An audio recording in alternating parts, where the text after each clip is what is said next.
ان کی طرف سے اس کے بعد کوئی رول اس میں نہیں ادا کیا جاتا.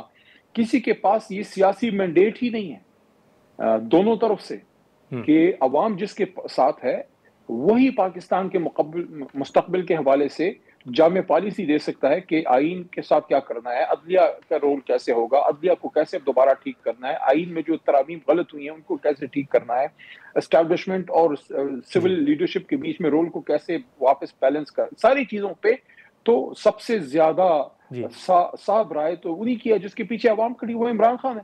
اگر عمران خان کی رہائی پہ آپ نے بات نہیں کرنی تو آپ نے کس چیز پہ بات کرنی ہے؟ آپ نے موسم کا حال بتانا.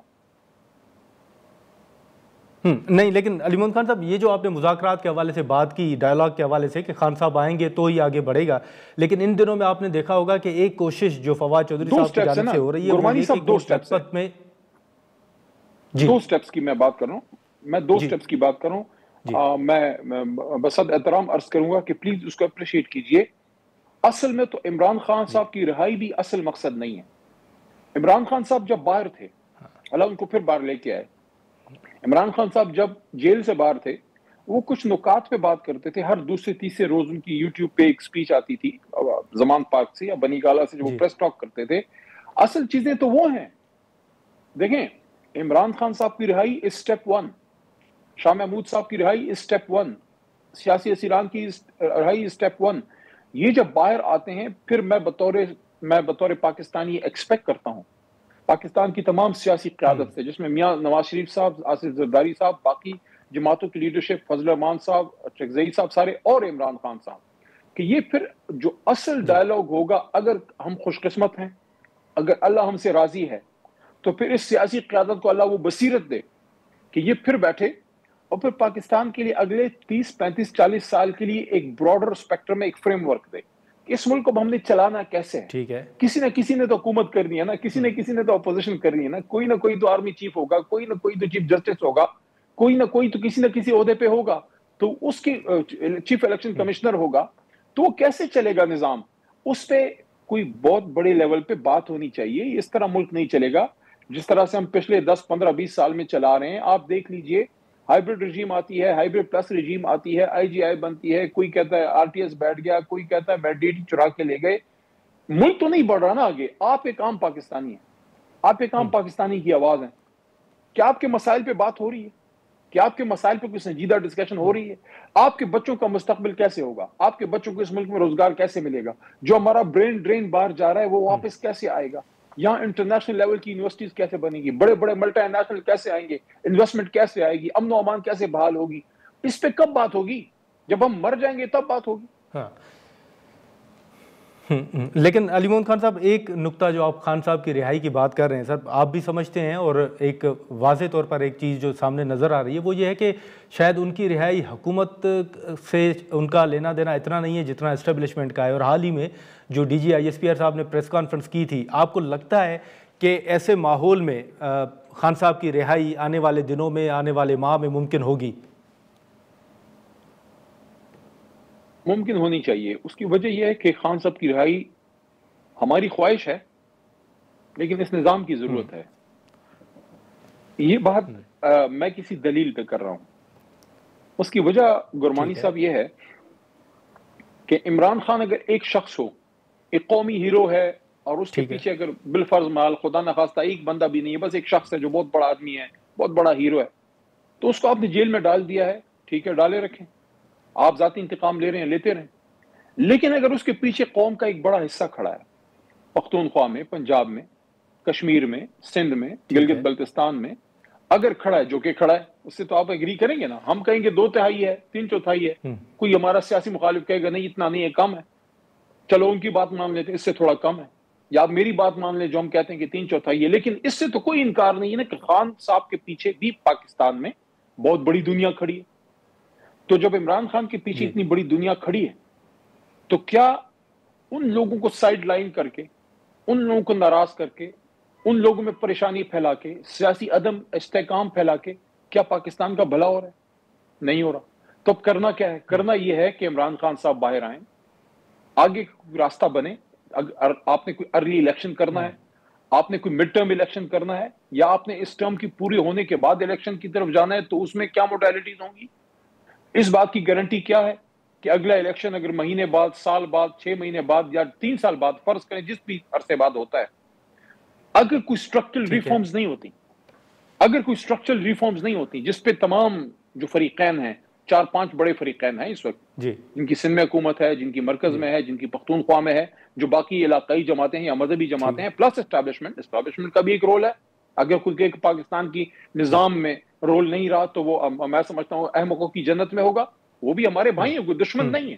اس ملک کو ایک فوج چاہیے، چاہے آپ کا دل اچھا ہے، کھٹا ہے، جو بھی ہے، آپ اس کے بغیر ایک دن نہیں رہ سکتے. لیکن اسٹیبلشمنٹ کا رول کیا ہوگا اس پہ بھی تو بات ہونی چاہیے نا.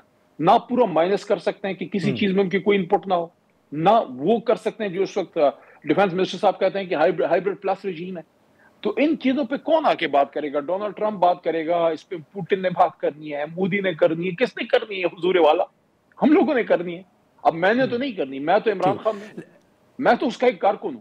اس پہ علی محمد خان بات کرنی ہے، اس پہ صاحب نے بات کرنی ہے.